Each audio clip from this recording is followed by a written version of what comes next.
Hello students of class 12, welcome to the online tutorial classes for Vidya Bhavan High Secondary School.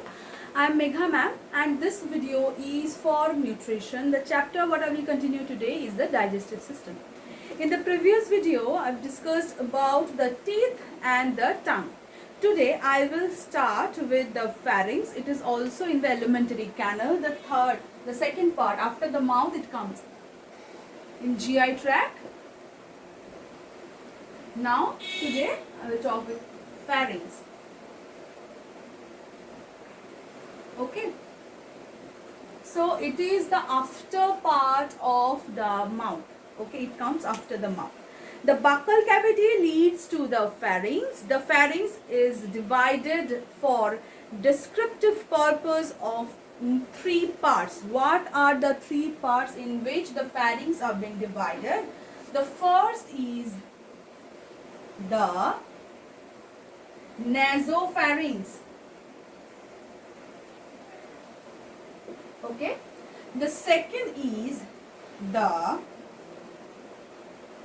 oropharynx. Okay. And the third one is the laryngopharynx.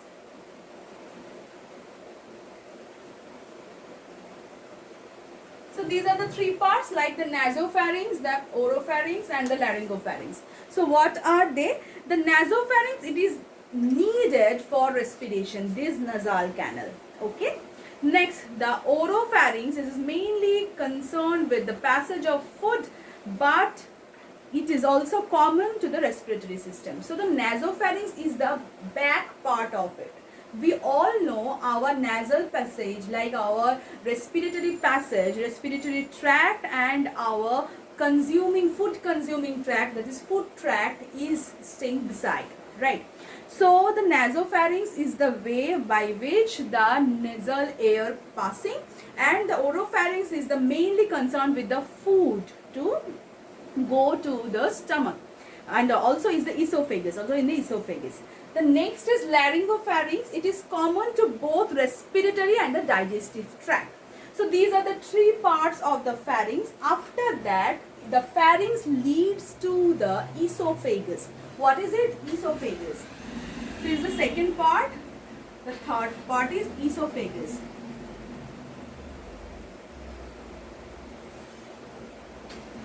Okay.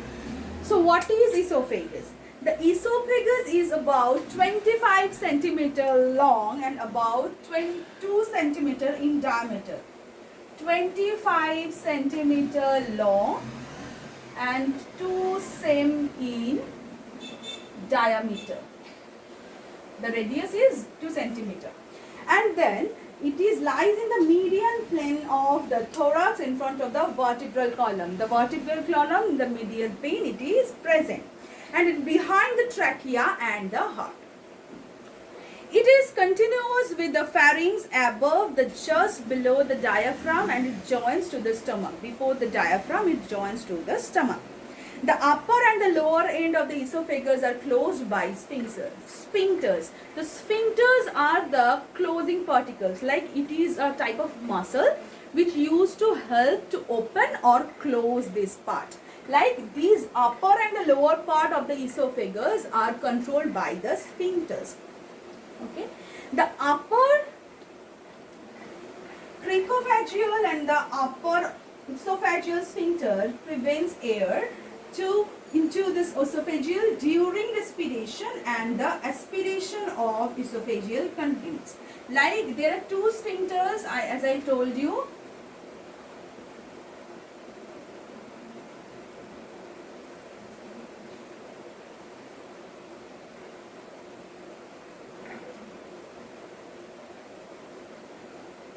The upper one is called cricopharyngeal or upper esophageal sphincter.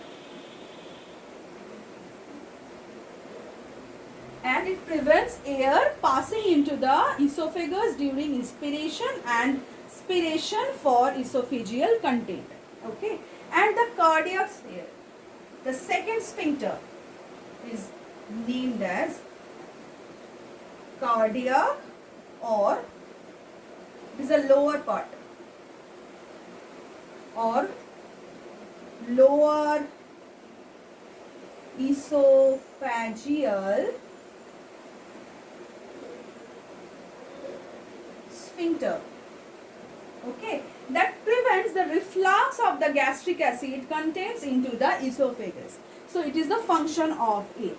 So here the summarization of the digestive activities of the pharynx or in esophagus in your book, which is the pharynx. The activity is pharyngeal set of deglutition, and the result is moves bolus from esopharynx and the laryngopharyngeals is into the esophagus, closes air pathways.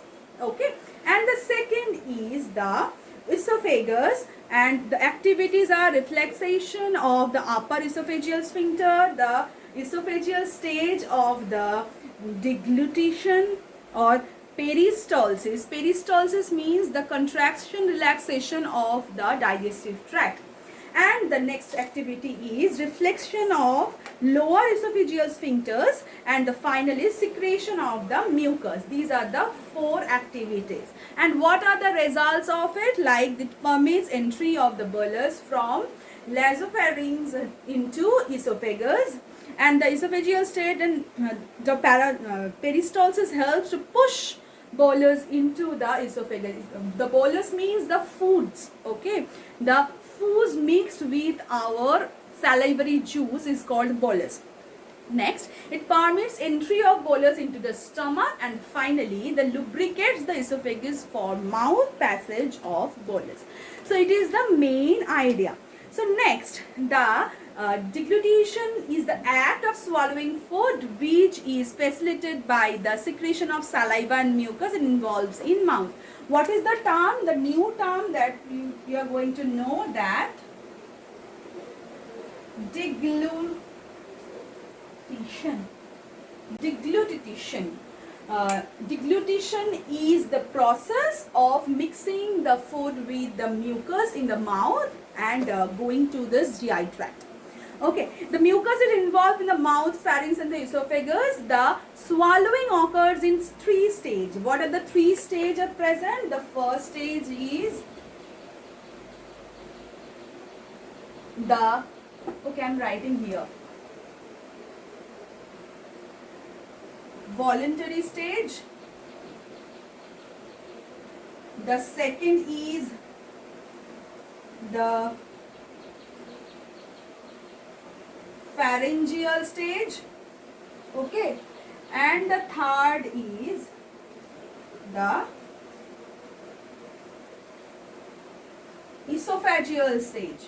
So what are they? In the voluntary stage, in which the bolus is passed into the oropharynx. The second, the pharyngeal stage, the involuntary passage of the bolus through the pharynx into the esophagus. And the third is the esophageal state. Here, the voluntary passage of the bolus through the esophagus into the stomach. So by this I am completing this pharynx and the esophagus. In the next video I will discuss about the stomach. Till then, thank you.